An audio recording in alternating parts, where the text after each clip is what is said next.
Welcome everybody to a new episode with Astrid, your APD, your dietitian with T, no C. And today I've got here with me Elaina. She is a registered dietitian and she's amazing. There's a lot of things that she does, and we want to get more into what she does. So, Elaina, what is a little bit of your background, why you do what you do, and what led you to specialize in that area specifically? Yeah, my name is Elaina Efir. I'm a registered dietitian, like you said. I currently have my own practice that I'm working for, but prior to that, what sort of got me into eating disorders is initially I said I was going to be a sports nutritionist. I was going to be a sports dietitian. I was going to work for a team. And I still love that. I still have that credential. But what I noticed is working in the sports world, especially at a collegiate level, there was a lot of disordered eating as a part of it.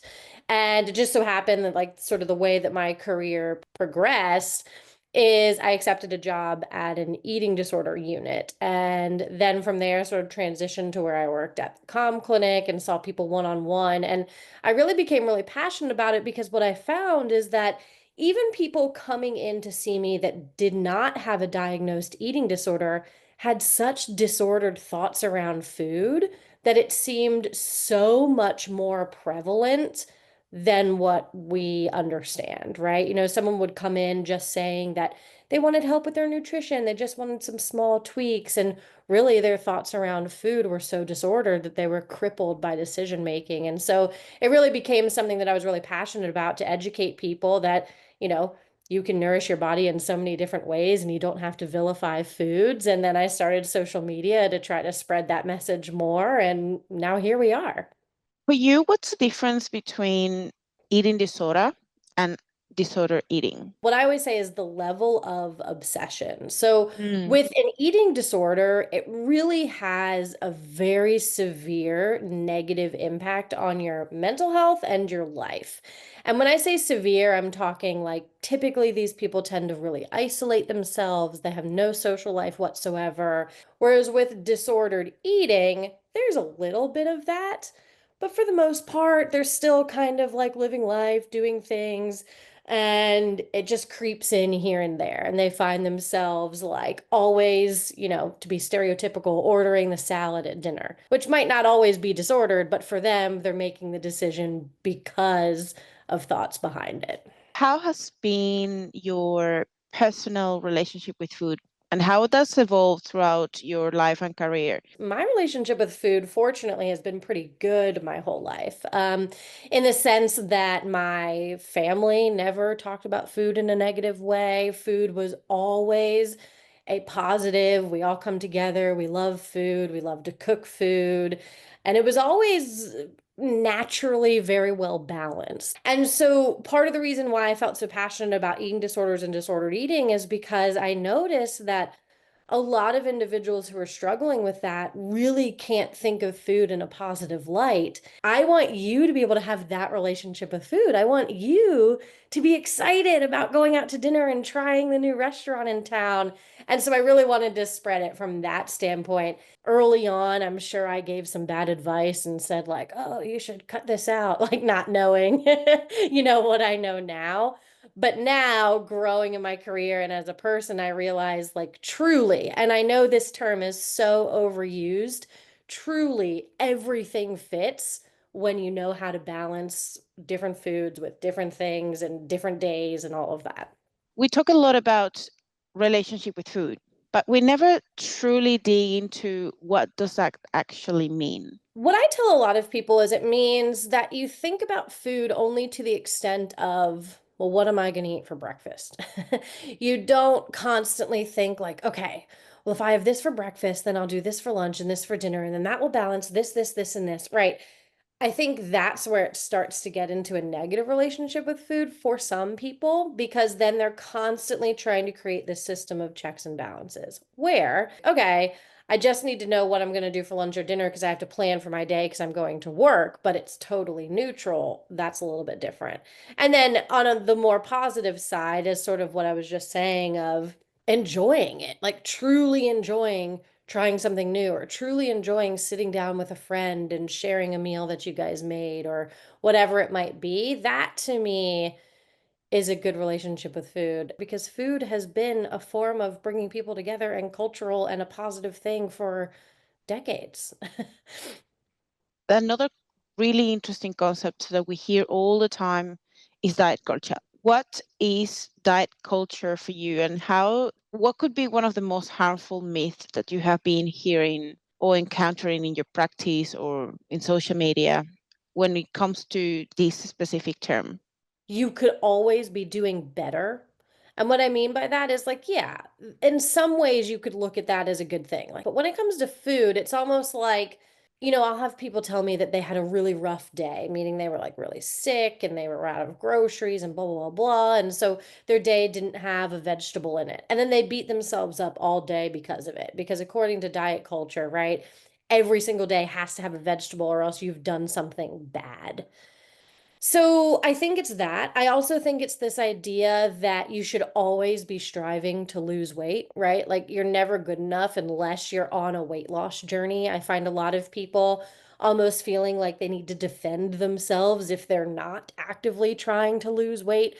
Honestly, even people who are already in thinner bodies having to explain to people like, oh, I look this way because I do this, this, and this, or whatever, that's diet culture. Like just the constant focus on how your body looks and is your plate perfect enough. With your clients, what is the most common misconceptions people have when they meet you and they are looking for your help? One that I'm going to judge what they're eating. I have a lot of people tell me and even other dietitian friends that they're so Mm. afraid to truly tell me what they're eating because they're ashamed of it or they don't want me to judge them.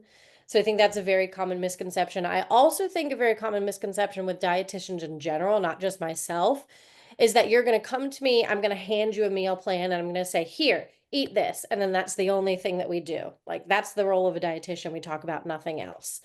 And as you probably know, there's a lot more that goes into it. And, sometimes I ask people, like, who do you live with? What do you do for work? Like, lots of sort of socioeconomic type questions. And they're like, kind of looking at me like, why is this pertinent? It's all pertinent. Your whole life is pertinent to how you choose to make food decisions, life decisions, because it all intertwines. So I don't think people realize with dietitians how much we have to get into in order to figure out what's going to work for your schedule and how you're going to best nourish your body. How do you make a difference in terms of your approach when you're trying to make a weight neutral intervention as opposed to something that has to do with modifying your weight? When your weight or should not be on the cards because you're trying to fix your relationship with food, your relationship with your body, you're trying to take away the obsession on the scale. Where is or how do you go about that weight neutral approach? What sort of things do you implement that make it different and still they can feel they're making progress in certain areas where they are like black holes, and until these black holes are filled with actual positive reinforcement towards the body and the relationship with food, like anything they do is going to continue circling back in that vicious cycle. So Hmm. a lot of times what I tell people is, well, of course, we want to focus on behaviors. So what consistent healthy behaviors can you add to your life in terms of food and movement? But other things that they can pay attention to that really show them that they are making change are things like cravings, for example. I notice a lot of people will have really strong cravings for carbs and sweets, particularly in afternoons and evenings. Those tend, not for 100% of people, but I'd say like 90%, those tend to go away when you eat a big high protein breakfast, or at least just high protein earlier in the day. So that's something you can actively track. Like, okay, I probably did better with taking in my protein if I'm not having these cravings in the afternoon and evening. Similar things with like energy and sleep. You should have pretty consistent energy during the day. You shouldn't feel like you tank in the mid-afternoon. If you do, maybe take a look at what you ate earlier in the day. It might not have had enough fiber, it might not have had enough protein, it might not have had enough calories. Sleep, same thing. If you're like finding yourself binge eating at night, you might get poor sleep. So maybe you need to adjust what you're taking in the evening, and that helps your sleep. So lots of those things I think are good, like measurable things. In addition to, of course, performance goals, if you're noticing changes at the gym or changes in speed or distance or whatever it might be, all of those are good indicators that you're making healthy behavior change, and they all set the focus on something else other than just changing your body. Yeah, I love that. I think that they are subjective measurements, but you can still rely on that when you look at the trends, Mm-hmm. especially when you. I personally like using spreadsheets and use how like look at how these numbers, like if we rate these each one of these subjective measurements of biofeedback as to 1 to 10, being 10 the highest, or well, depending on the subjective measurement we're speaking about, like fatigue could be 1 to 10, but like hunger would be all the way around. Like if your hunger is 1, like you're really really hungry, whereas 10 is not hungry at all. But I think it is so good to look at more so the trends, and obviously each person knows them the body more than what you can tell or what you can see. So hearing from them what the biofeedback is on a regular basis is interesting, and it's a good data, and it's good information that you can obviously have a good understanding of what is going on with their relationship with food, with their energy levels, with the changes, the small changes that we can implement into a person's diet. And I noticed that I decided last year to, like, I really wanted to try out and put myself into a bodybuilding show. It was from a place of I want to walk the walk and understand what my clients or some of my clients go through, and not Mm-hmm. so much because everyone wants to be a bodybuilder, but everyone wants to diet. So bodybuilding is like you have to go to the extreme of what dieting is like and understand what hunger is like, being able to be compliant and go through all of these different things that you question yourself, why the fuck am I actually dieting in the first place? I don't need to go to that leanness. Sometimes like you get to a place where you are happy with, and Mm-hmm. then like I don't want to keep going. Like I am good where I am now, but obviously you're is what sports ask you to be. Like you're not good enough, you're not going to be competitive enough if you're not that lean. So it's just taking your body to an extreme where you feel, yeah, you may look sick in terms of like you look really good, but you're feeling like shit Mm-hmm. 100% all the time. Like I was measuring since I started. My prep lasted for 40 weeks. So it's 40 weeks of dieting. And you can understand like that's a long time. But looking at my biofeedback, like I was able to see how everything was moving very, very closely to how I was feeling physically and like my levels of body fat, and how when I was as lean as I could be for the first time ever, my energy was shit. I was always hungry. I had bingy thoughts all the time. Like I was always thinking about food. Food focus was like through the roof. Mm-hmm. And one of the things that I wanted to also prove to myself is that I used to have an eating disorder about 10 years ago. I wanted to prove like I had done the work, and I am wanting to love my body throughout the whole journey, rather than what a lot of clients of us do is hating themselves and hating the body throughout their journey. So they never happy with what they see. They are always criticizing what they see, and that just harms the journey on its own. So all to say that yes, biofeedback is so important, and even though it's not like a necessarily objective measure, it truly tells you a lot of information, especially when you're not looking just at one single data point, but how trends go as you start implementing certain changes.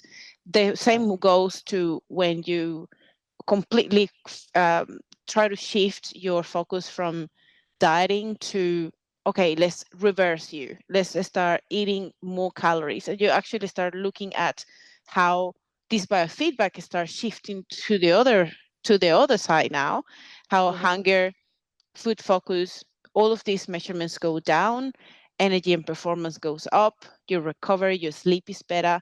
All of these things make sense to just to pay attention to those measurements. So Yeah. one thing that I really wanted to talk to you about as well is for you, what is your perception about intuitive eating and moving into that when eating disorder is an issue, or having disorder eating patterns is already an issue, or when you're trying to heal that food obsession and tracking for you is probably not a good option because it can just trigger you even more or just put you more food focus. Obviously, you have to track, you have to wait. You feel somehow when you track a little bit of like that restriction. I feel like, is that feeling like someone is observing you 24/7 when you're tracking? It's like you feel like, oh shit, I am close. I'm close to 1800. I shouldn't be eating more. It's like you start criticizing how much you should be eating or you shouldn't be eating because you feel like something is there when you're reporting and self-reporting your data into our tracking app. So when is the right time? What are the best practices when it comes to intuitive eating? And is it true, in your opinion, that tracking in a way, shape, or form helps you to develop some skills? Well, intuitive eating, I think, is the end goal or should be the end goal for most people. Do I think that every single person can get to that? No. Because we know, even through fMRIs of the brain, that individuals with anorexia and individuals with binge eating disorder have different responses to food intake.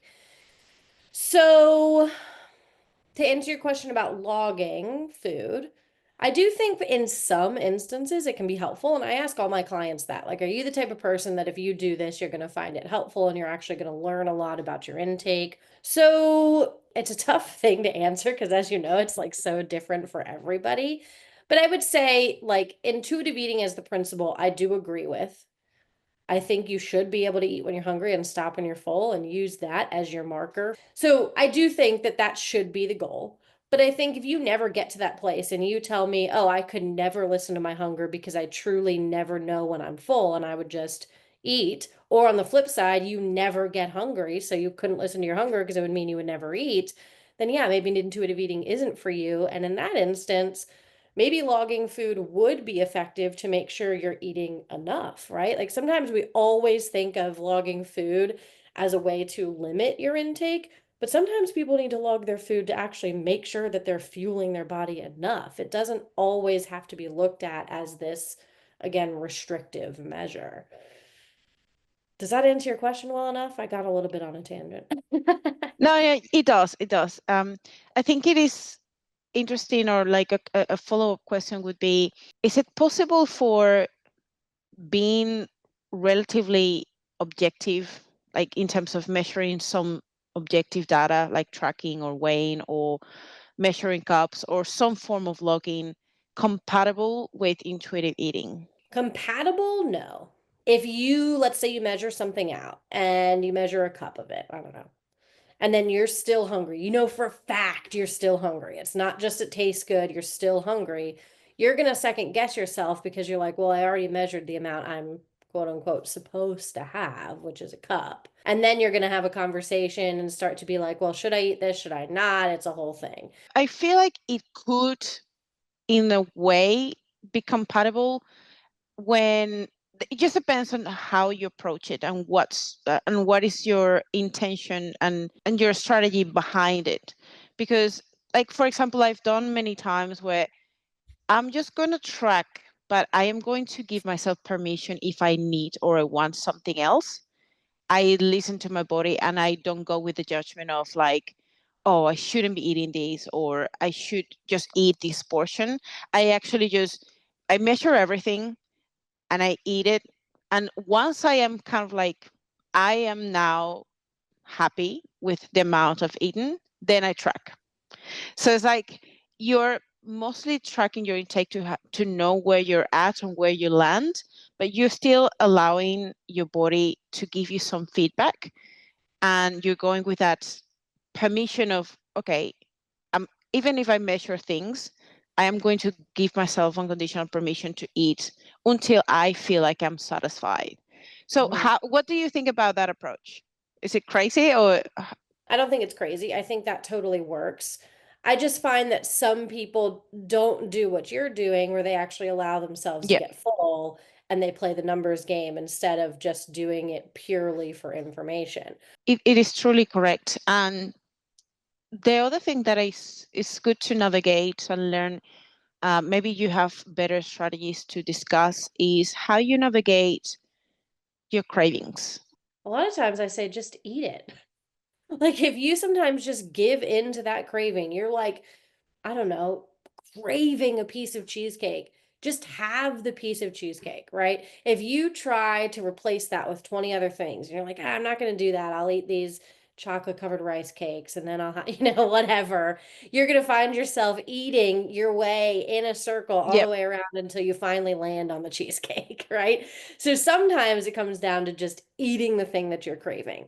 Now, if that starts to become a habit and you know that every single time you're upset or every single time you're stressed, you're turning to food, then of course you might want to do some evaluation of like, what else could I replace this behavior with, right? Like maybe what I should do is, I mean, it can be mundane, fold the laundry before I turn to food, or go for a walk, or whatever it might be, listen to a podcast, call a friend, fill in the blank, but only once that becomes a habit. If it's relatively few and far between, then I just say eat the thing. You could be craving it because it's something you genuinely haven't had in forever.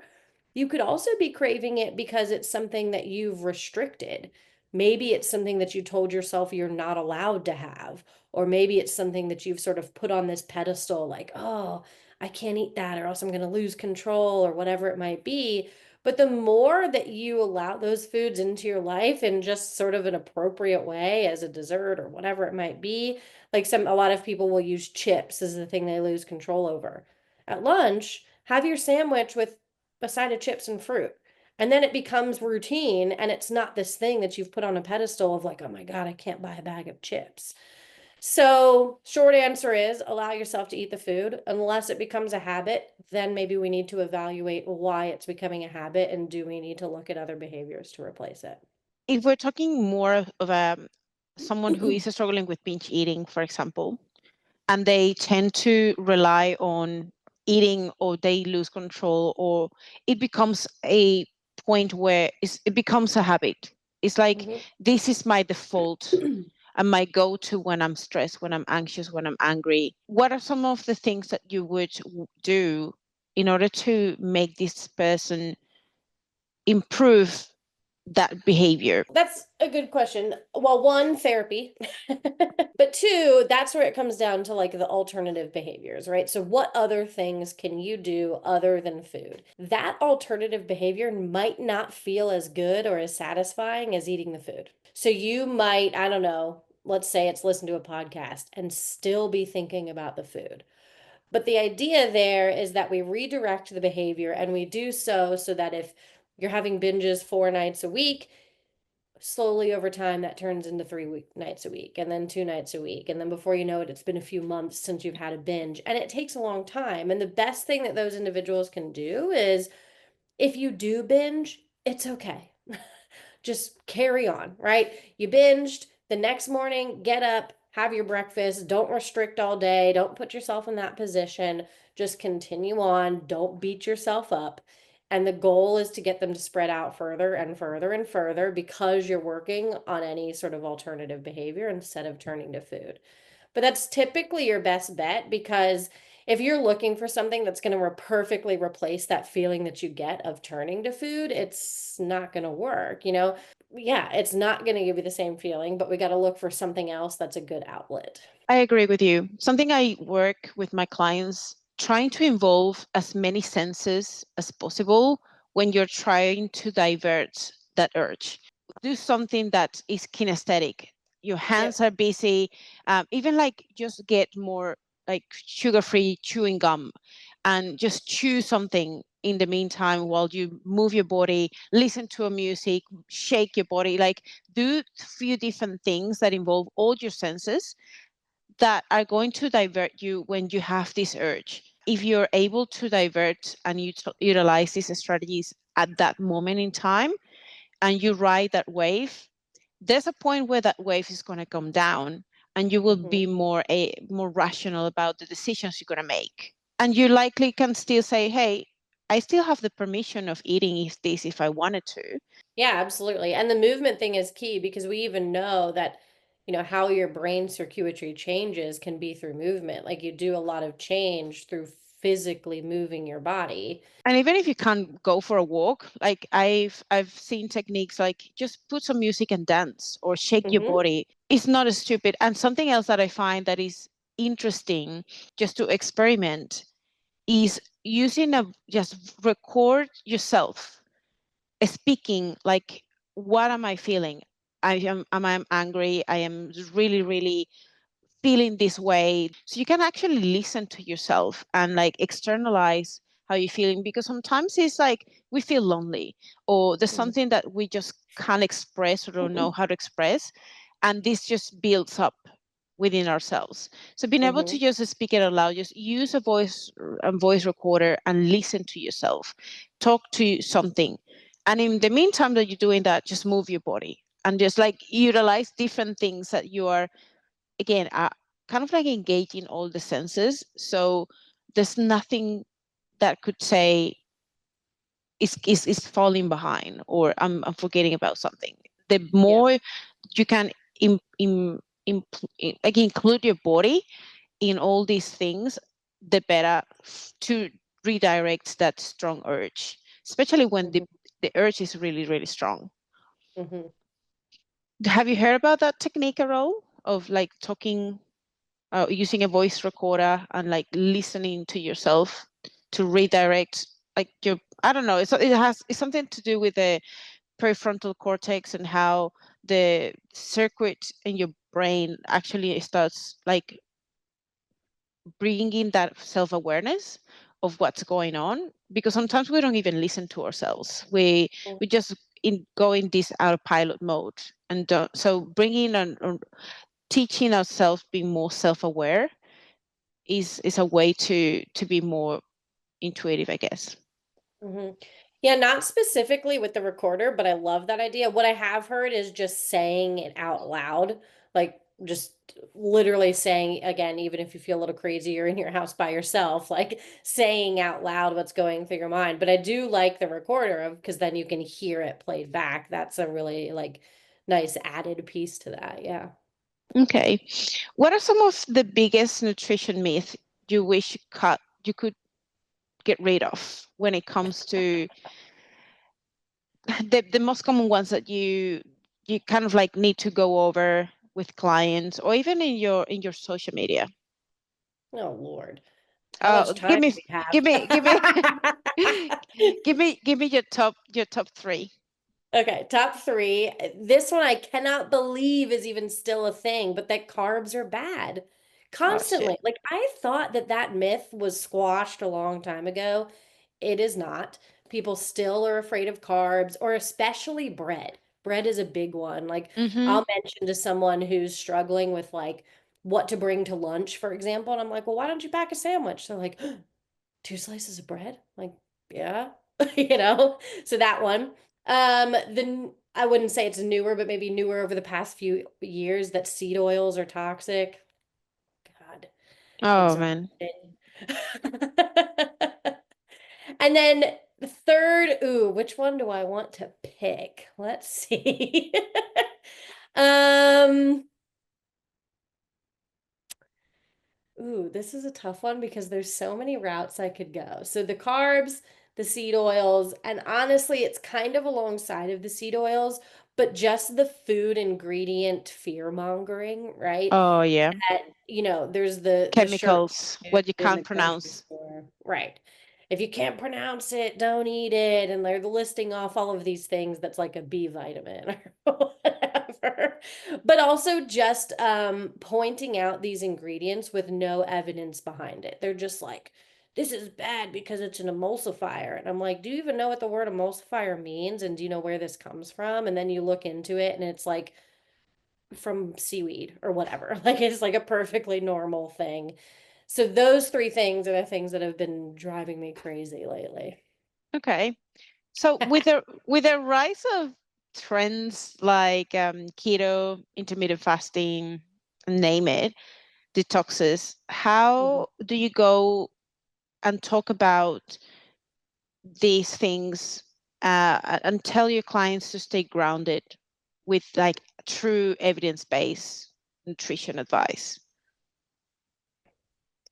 So I always tell them a few things that like none of these things are new. The fasting, the keto, the you name it, right? There have been low carb diets, there have been suggestions to fast since forever, right? So these aren't new, these aren't revolutionized, they're not something that's new and is going to be the newfangled thing to work. So I always tell people, remember that. Like just because it seems like it's trending right now doesn't mean it's the next best thing. Also, when we're looking at evidence-based, you really, and this is where it's tricky because most people don't want to, which I don't blame them, do this is like find the study, read the study, pick apart the study, all of that. And so what I tell them, especially with, how social media is today, is I oftentimes give them people to follow or say like, look for these creators who are citing their sources, they're pointing out the research, they're, telling you X, Y, and Z because when you look at the person who just like is using the big inflammatory words, they usually are doing that just for the clout, right? So that's sort of how you sift through it. The other thing that we know about any fad diet, no matter which one it is that comes up, is they never work long term. And it's super enticing, right? Because you see all of these before and after pictures, and I'm sure your neighbor lost 50 pounds or whatever. And Mm. it's like, maybe this is the one, but you just have to remember that it's not. Like, how many times are you seeing the after picture, right? Like that neighbor is posting all of the things and they lost 50 pounds. What happened to them a year later? I'm willing to bet they gained quite a bit of that back. And you just need a reminder that the quick fix is never going to be the long-term solution. I agree. And I suppose something that I really want to touch on as well is an area that you have spoken about quite a lot when it comes to reverse dieting and metabolism. And Mhm. a lot of people don't even know what a metabolism is. They just, I need to speed up my metabolism, but they have no fucking clue what metabolism is. So let's just start from there. Like what would you define metabolism as? And what are the things that can impact that metabolism in a Mhm. positive way or in a negative way? Mhm.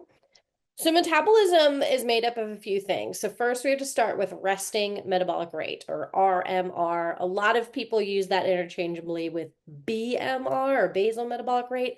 Technically, they're slightly different. We won't get into that. So RMR, resting metabolic rate, is, and I cannot stress this enough, the amount of calories that you need to do absolutely nothing. By nothing, I mean like be bedridden. You're laying in bed, your body needs calories, and yes, you still need calories doing nothing.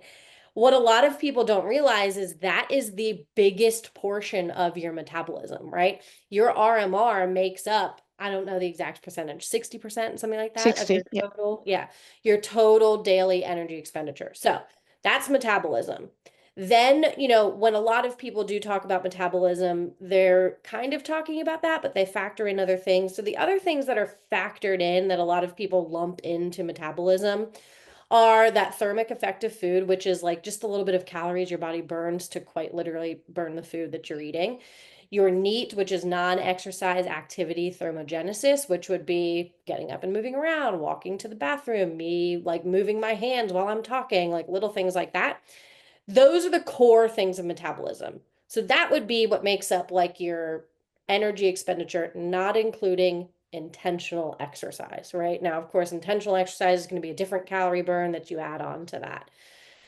So at baseline, those three things are your metabolism because for the most part, unless you're bedridden, you're going to be getting out of bed, which is that NEAT, non-exercise activity thermogenesis, and you're also going to be eating food. So those three things, RMR, NEAT, we'll say TEF, is your total metabolism.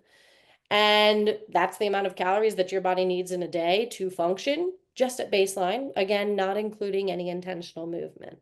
Now, the things that influence that. So a lot of people just say like, "Oh, I'm doomed to have a slow metabolism." It's not really true. It is to an extent. So your metabolic rate is most closely correlated to your lean mass. So if you are someone who genetically has a higher lean mass, then yes, you may have a higher metabolism than someone who has a lower lean mass. But things that influence metabolism would be building lean mass. So, as you know, that doesn't mean just exercising. You also need to fuel that exercise. So if you were to go start putting on some muscle, you're exercising, you're building muscle, and you're eating enough to fuel that exercise, you may see an increase in metabolism because you've effectively put on more muscle mass, which then correlates to a higher metabolic rate. Now, of course, we have vice versa. If you're severely restricting your calories, you're likely going to be losing some muscle mass and you'll likely see a lower metabolism. So, those are the things that mostly influence metabolic rate. Of course, this is excluding severe illness, other genetic things, whatever, but for the majority of the population, it would be that. Okay, two questions. Following that up, and how does age interplay or affect that metabolism? In terms of like we've seen studies that it's not truly a big deal. Like age Mm-hmm. is not like a huge thing in terms of how that affects your metabolic rate. It does a little bit, but not to the point that is that significant. Yep. And how about menopause? Because this is like a huge world of like I hear this probably every day that like someone with menopause is completely fucked up. Mm-hmm. So you're correct. From the research that we have, the best research we have on metabolism over the lifespan, it doesn't really change. And when it does start to change is after the age of 60 in very small amounts. Like we're talking 5 calories a year, like very tiny amounts. We didn't see really any significant drops in metabolism until actually like 90 and older. So it doesn't change. As far as we know, it also doesn't change with metabolism. So, my hypothesis here is that a lot of people are losing a little bit of muscle mass as they age, which we do know happens. That's called sarcopenia. It's natural age related loss of muscle, which could correlate to a lower metabolic rate.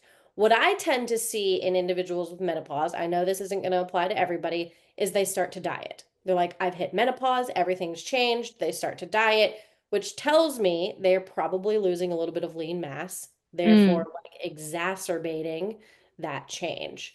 I do think with menopause, due to hormonal changes, women store fat differently. And so their body might change, but that doesn't necessarily mean that their metabolism has dropped, right? Just because you're storing fat a little bit more around your abdomen as opposed to where it might have been previously doesn't all of a sudden mean that you have a low metabolism and everything's doomed. I think like we could get on a whole other topic about that, but that's also just accepting that like bodies change as we get older. They change throughout your entire life, and that's not a bad thing. One thing that I am interested to talk with you is around muscle mass and how muscle being having more lean body mass increases your metabolic rate. But when you look at actually studies, like lean body mass is not just muscle mass. Each organ has actually its own metabolic rate to some extent. So like your brain, your liver, and your like they are one of the ones that have the highest amount of like energy Mhm. expenditure per weight if we look at the weight. And adding more muscle mass, it actually doesn't make a lot of difference. Like it's not like you're overly getting a huge amount of extra energy expenditure unless you put 12, 15, 20 pounds of extra Mhm. muscle. But that takes a long time to actually get that extra amount of muscle. So do you believe that that extra energy expenditure when you put on muscle comes more from a an indirect form of energy expenditure? Because obviously if you have more muscle, you're more efficient training, you train harder, you can push harder at the gym, so there's a higher energy or like higher TDEE overall, because there's you have more balance, you can do more exercise because you feel good, you have you're getting better at certain sports, so you can go outside or like have a better skill at doing something. Do you think it's more like the indirect effect of having more muscle, or where do you see that playing out? Oh yeah, for sure. It's the indirect because you're right. Like put on a pound or two of muscle and you're only going to see a relatively small increase in metabolic rate. But yes, it's all of the other things that you just listed. And it's also like, especially if you're working out harder or you're just moving your body more, your heart is going to require more calories because it's pumping more, which tends to come with other lifestyle factors. Yep, awesome. Now I do have one question that I wanted to ask. Can you talk a little bit about reverse dieting and how, for you, that plays a role in recovery from chronic dieting? Okay, so reverse dieting in general is the idea that, if you've really restricted your intake, if you kind of slowly increase those calories back to a more, I don't know, average normal amount, I guess, that you won't put on as much fat mass as if you just like jumped up from, I don't know, eating 1,200 calories to 1,800. And so what I've seen with that is that it does correlate because typically when you do so, and to be honest, this is just me like working with metabolism or working with body comp and what I've seen, so I can't say like specifically what I've seen going on. Other than that, when I've seen people do that and slowly work on improving their intake, I tend to see an increase in muscle mass and either a decrease or at least stay the same in fat mass, and you don't see this huge spike in fat mass. I think that's because of how you're sort of like tying it in with potential changes in metabolic rate. But anecdotally, that's what I see in a lot of folks when we're working on body recomp in that department. How do you go about implementing that reverse dieting? Do you add a little bit of calories? Do you calculate their current TDEE and go from there, so their new total energy expenditure, and just get their calories all the way to their new energy expenditure? Let's say these people, this particular client has been dieting around 1,200 calories for a long time, and that's their baseline. Like they literally Mhm. just eat that and they're maintaining the weight. Mhm. But based on your calculations, based on your energy expenditure, on your physical activity, and your current body composition, you should be eating 1,800, 1,900. Do Mhm. you get them straight back into that number, or do you slowly trickle calories until they get to that point? It depends on a few things. If they are moving their body, they're doing some sort of exercise, usually we just jump right up or do it relatively quickly. Like maybe we go from 1,200 to 1,600 to 1,900. If they're not doing any exercise, then we'll do it a little bit more slowly. So maybe 1,200 to 1,400 to 1,600 to 1,800. But I definitely don't do it as like some people really do it slow. It's like, oh, we're going to add 20 calories.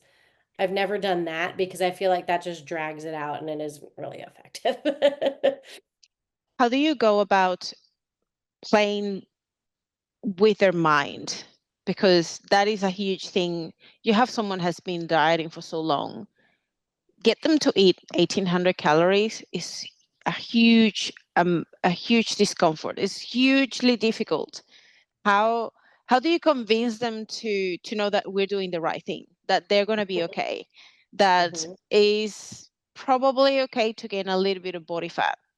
hmm So that's the age-old question, right? Because how we just described it of, increasing their calories, you'd think like, oh, okay, that takes about a month. No, it takes way longer because of exactly what you just said. It's way harder to just like increase those calories. Mm-hmm. So a lot of it comes down to, frankly, just lots of conversations about, yeah, it's okay to put on a little bit of body fat. Nothing terrible is going to happen.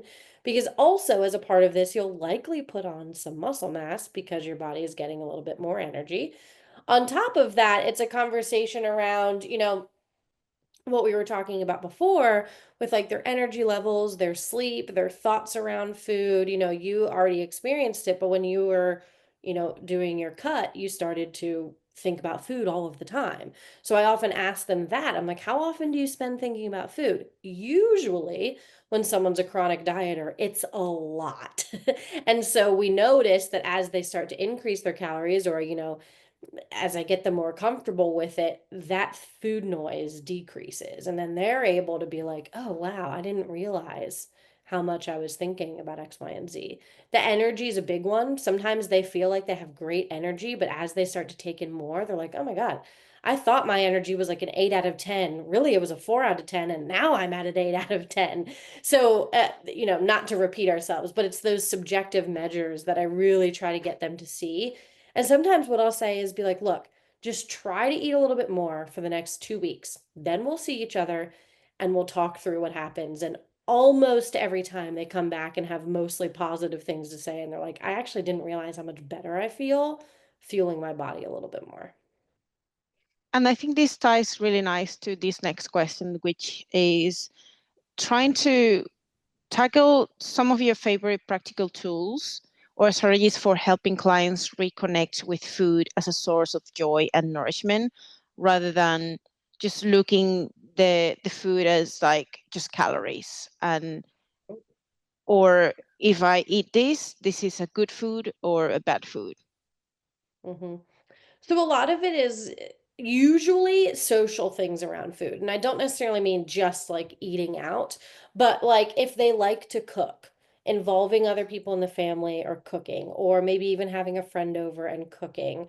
Um, Also, like, a lot of times when we're at work, it's really easy for us to eat alone. I'm like, go eat with someone at work. Try not to just sit there eating in front of your desk. And those sound like small, sort of insignificant things, but it helps us to like bring back the enjoyment around food because you realize that also food can be like relaxing and a break instead of a form of stress. So that's a big one. Another one is genuinely asking yourself, what do you like to eat? Not what someone told you is the best option, not what someone told you is the healthier option. What do you actually enjoy eating? And a lot of times people will give me an answer. I'm like, eat that. Please go eat that. Because if you've been eating the cauliflower crust pizza and you hate it, but someone told you you had to have it, get the real pizza because everybody's always trying to make the healthier version and then it just decreases your enjoyment. So I would say those are the two biggest things, social and then actually eating the stuff you enjoy eating. Um, yeah, that's where we start at least. Love that. Now, I think to close this beautifully, I would love to hear from you. What are some small but powerful daily habits that can help support a healthy metabolism and overall well-being? One of the biggest ones is don't skip breakfast. Iced coffee doesn't count as breakfast. Mm-hmm. Wake up, have a breakfast. Ideally, that breakfast would have some protein. Like you said, we don't want to obsess over protein. It's like we get it, but ideally, it would have some protein. Another one is do some sort of movement. I don't care if it's a 10-minute walk while you're at work. I don't care if it's standing up from your desk, but like you already mentioned as well, moving your body is effective in so many ways. And yes, walking counts. A lot of people think that if they, didn't do a 90-minute hit workout, that they didn't do movement. I'm like, no, just move your body in some capacity. And the other thing is, we all get so kind of bogged down with schedules and with kids and whoever, make plans to like sit and eat a meal with someone. Those three things I think are really, really helpful for both relationship with food and consistency with your intake. That's amazing. Where can people find you? Is there any projects coming up for you? Yeah, so I mean, you can find me on Instagram, TikTok, YouTube. All of it's under either Eford Nutrition or Elaina Eford. And what's coming up is I'm soon going to be opening up sort of a member area of my website that's going to have like live Q&A and video call and a bunch of other content there. So that's the biggest thing coming up in the next few months that I'm really excited about. It was amazing. It's been really, really great to have a chat with you. This is going to be coming soon out, so stay tuned for that. Um, yeah, thank you so much for your time, Elaina, and I'll talk to you very soon. Yeah, thank you so much. It was fun. My pleasure. Have a good day.